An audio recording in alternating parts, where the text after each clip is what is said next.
जैसा कि दोस्तों आप इस नोट में देख रहे हो, कनिष्ठ लेखाकार एवं तहसील राजस्व लेखाकार सीधी भर्ती 2023, जिसमें गैर अनुसूचित क्षेत्र के लिए 4911 एवं अनुसूचित क्षेत्र के लिए 279 और कुल 5190 और तहसील लेखाकार और गैर अनुसूचित क्षेत्र के 170 एवं अनुसूचित क्षेत्र के 28 कुल 198 पदों के लिए 11 तारीख दूसरे महीने 2008 को परीक्षा आयोजित की गई थी और जिसका परिणाम बोर्ड के द्वारा 27 तारीख को जारी कर दिया गया था। इसमें 2 गुना है यानी 200% कुल 10,519 अभ्यर्थियों को पात्रता की जांच एवं दस्तावेज सत्यापन हेतु अंतिम रूप से वो किया गया है, मतलब सेलेक्ट किया गया है। हम देखते हैं कि इसमें दस्तावेज होंगे, वेरिफिकेशन उसके लिए क्या चाहिए, कौन कौन से डॉक्यूमेंट चाहिए तथा अभ्यर्थियों की इसके लिए वरीयता के अनुसार श्रेणीवार अंतिम रूप से चयन किया जाएगा।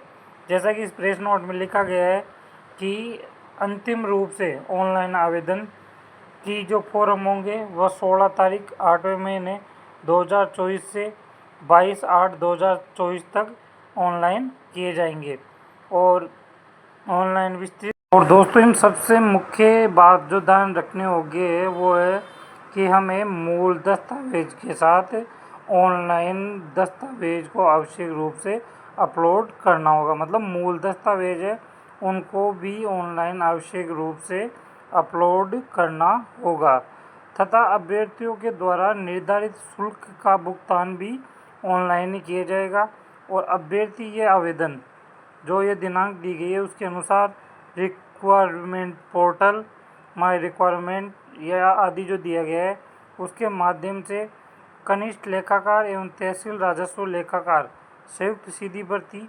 2023 पे जाके उसके सामने क्लिक करके अप्लाई नाउ के माध्यम से आवेदन को ऑनलाइन कर सकते हैं और इसके लिए निर्धारित शुल्क 100 रुपये ऑनलाइन भुगतान भी करना होगा। जैसा कि इस प्रेस नोट में ये विज्ञप्ति के माध्यम से जानकारी मिल रही है और इसी तरह वीडियो में बने रहिए। आगे देखते हैं क्या क्या चाहिए इसमें डॉक्यूमेंट्स के लिए।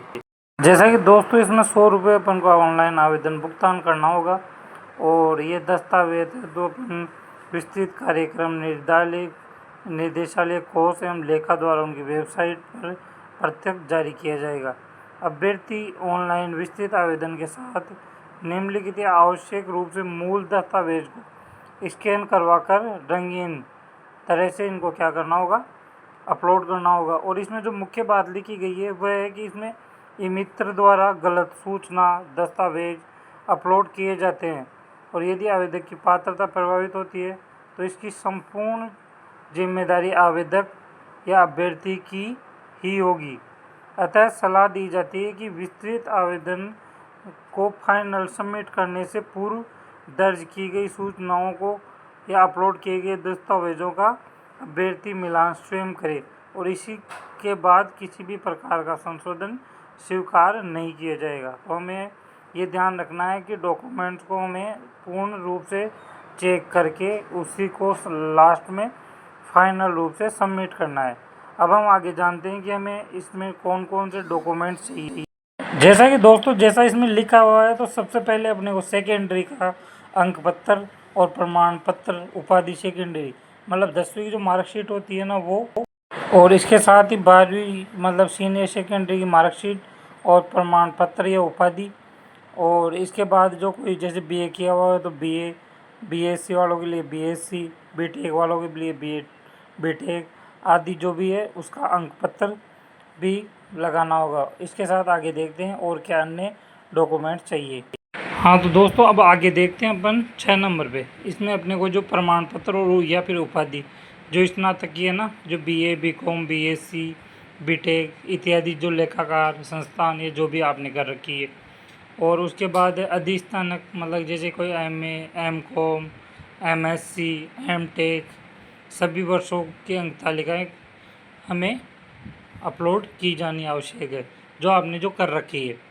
और उसके बाद में प्रमाण पत्र या उपाधि अधिस्नातक जैसे MA, MCOM, MSc, MTech। और आगे 9 नंबर पे अंक पत्र, मतलब कंप्यूटर योग्यता संबंधित डिग्री हो, डिप्लोमा हो, प्रमाण पत्र हो या उसकी मूल विज्ञप्ति की बिंदु संख्या 6 में के अनुसार सभी वर्षों की सेमेस्टर की अंक तालिकाएँ कम से अपलोड की जानी आवश्यक है।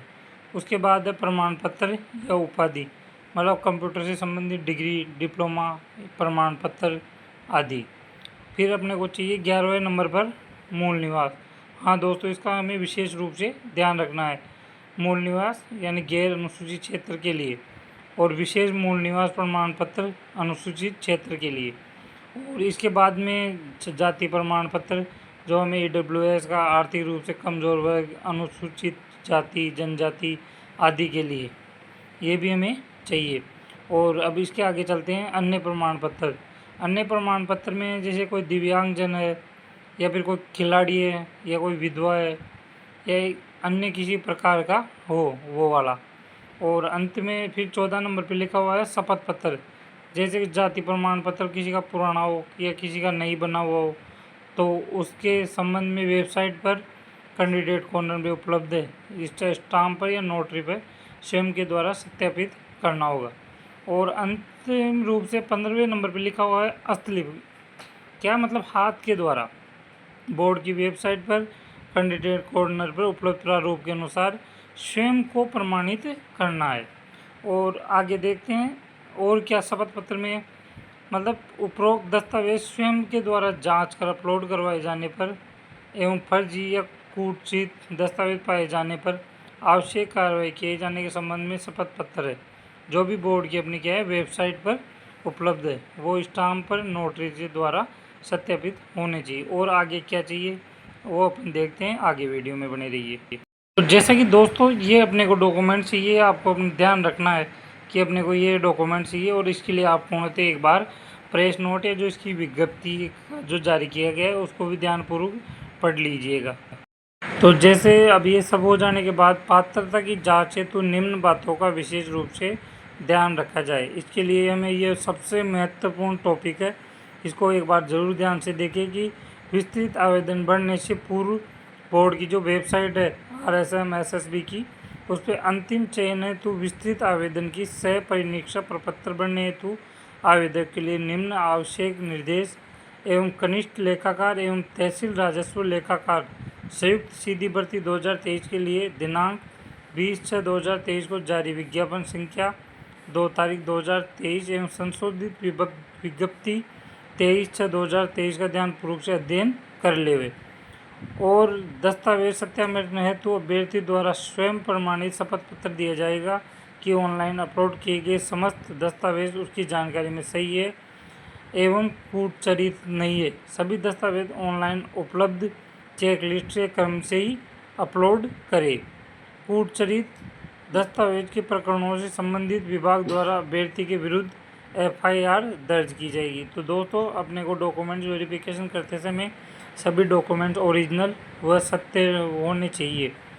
आगे देखते हैं दस्तावेज सत्यापन के समय हस्तलिपि की जांच है, तो हिंदी एवं अंग्रेजी भाषा में अभ्यर्थी द्वारा स्व हस्तलिखित पैराग्राफ अपलोड करें, मतलब हिंदी और अंग्रेजी दोनों में। विस्तृत आवेदन में अपलोड किए जाने वाले फ़ोटो एवं आवेदन में अपलोड की गई फ़ोटो समान होना चाहिए। मतलब अपन जिस समय फॉर्म भरे थे ना, उस समय की फ़ोटो और जो भी वर्तमान की में की गई है ना, जो अपलोड कर रहे हैं डॉक्यूमेंट वेरिफिकेशन, उस समय की फ़ोटो दोनों समान होनी चाहिए। और इसके साथ ही हस्ताक्षर आवेदन के लिए किए गए हस्ताक्षर में भी क्या होने चाहिए, समान होने चाहिए। हम आगे देखते हैं चौथे नंबर पर, एक PDF में एक ही प्रकार का दस्तावेज क्रम में अंक तालिका प्रथम की पूरक यदि हो तो द्वितीय मतलब क्रमबद्ध तरीके से स्कैन करना होगा। और अगर अलग अलग प्रकार के दस्तावेज निर्धारित स्थान पर ही अपलोड करें, गलत विकल्प में गलत दस्तावेज अपलोड करने पर आवेदक निरस्त कर दिए जाएंगे। और हाँ दोस्तों, अभ्यर्थी को समस्त दस्तावेज न्यूनतम 50 KB में, मतलब 500 KB में और अधिकतम 2 MB कलर साइज में, मतलब कंप्यूटर के द्वारा रंगीन स्कैन के द्वारा ही अपलोड करने होंगे। स्कैन करने के कर PDF अपलोड करने होंगी। ब्लैक एंड वाइट लगाए गए अथवा मोबाइल से स्कैन किए गए टेढ़े मेढ़े वाटरमार्क तथा ऑनलाइन वेब टूल्स का प्रयोग कर स्कैन किए गए अस्पष्ट दस्तावेज PDF मान्य नहीं होगी। अतः हमें कंप्यूटर मतलब जो मित्र वाला होता है उसी के द्वारा अपने को ये करवाना है, वरना ये अपात्र हो जाओगे और इसमें डॉक्यूमेंट में गलती हो जाएगी। अतः आवेदक को समस्त सूचनाएं पूर्ण विवेक से सोच समझ कर भरे तथा जांच कर दस्तावेज अपलोड करें। अभ्यर्थी को उक्त में त्रुटि होने पर किसी प्रकार का पत्राचार नहीं किया जाएगा, ना ही सुधार करने को अवसर दिया जाएगा। मतलब इसमें दिया गया है कि हमें सब कुछ अपने हिसाब से देखना है, जो नोटिस में दिखाया गया है कि अपने को डॉक्यूमेंट कैसे किस प्रकार से किस क्रम से जमाना है, वो अपने को ध्यान में रखना है। अगर त्रुटि हो गई तो वो अभ्यर्थी की स्वयं की होगी, उसमें कर्मचारी चयन बोर्ड किसी भी प्रकार से जिम्मेदार नहीं होगा। और इसके साथ ही इसमें ऑनलाइन पोर्टल में कोई समस्या रहती है तो इसमें बोर्ड के द्वारा दूरभाष नंबर या संपर्क सूत्र भी दिए गए हैं, तो हम इनके माध्यम से इनसे संपर्क कर सकते हैं। तो ये चीज़ों का ध्यान रखें दोस्तों। अगर वीडियो अच्छा लगे तो लाइक करें, शेयर करें और सब्सक्राइब करें। Thank you.